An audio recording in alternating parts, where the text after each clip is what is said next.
नीलम Bhojpuri channel के subscribe करे खातिर लाल बटन पर उंगली दबाई और घंटी के चिन्ह पर क्लिक करके नया नया भोजपुरी गीत के आनंद उठाई।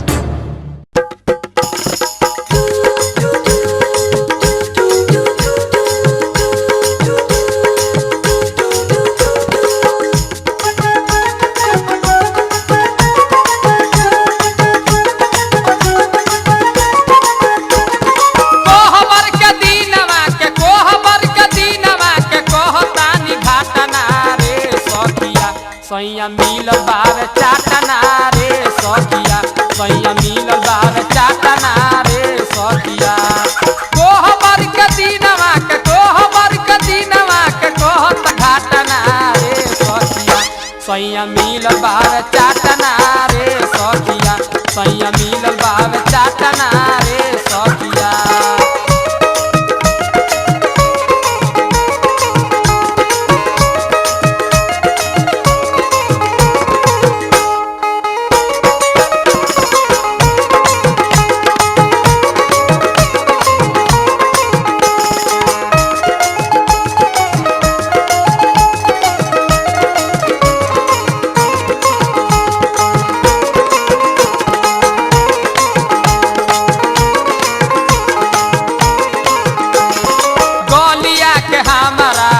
रसगुल्ला ऐसन कटल जैसे काटे रसगुल्ला, गलिया के हमारा समझेला गुलगुला, ऐसन कटल जैसे काटे रसगुल्ला। बालमा बेलूरा हवे बालमा बेलूरा हवे हवे दांत काटना रे सखिया, सैया मिल बावे चाटना रे सखिया, सैया मिल बावे चाटना रे सखिया। कोहबर के दीनवा के कोहबर के दीनवा के कहतानी घाटना रे सखिया, सैया मिल बावे चाटना रे सखिया, सैया मिल बावे चाटना रे सखिया।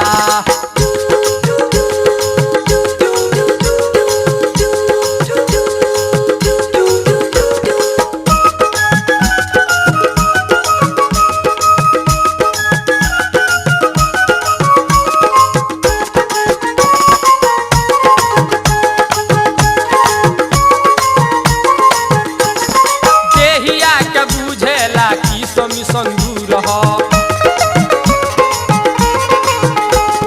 रतिया में कहेला कि चीखबू जरूर हो, देहिया के बुझेला कि संगूर हो रतिया में कहेला कि चीखबू जरूर हो। चुमा एकरा लागल बावे चुमा एकरा लागल बावे रातना रे सखिया, सैया मिल बावे चाटना रे सखिया, सैया मिल बावे चाटना रे सखिया। कोहबर के दीनवा के कोहबर के दीनवा के कहतानी घाटना रे सखिया, सैया मिल बावे चाटना रे सखिया, सैया मिल बावे चाटना रे सखिया।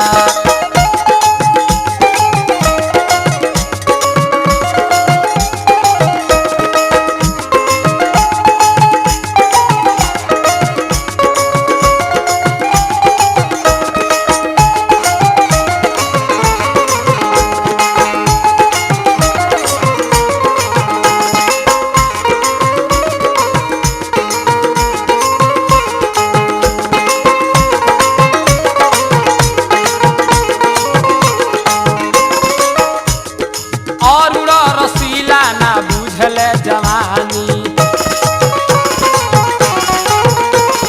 रसिया राधे समझरी है देहिया के पानी,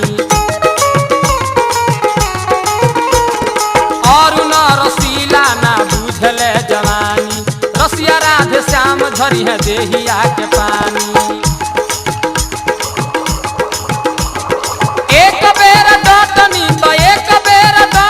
तो भागी गईले पाटना रे सखिया, सैया मिल बावे चाटना रे सखिया, सैया मिल बावे चाटना रे सखिया।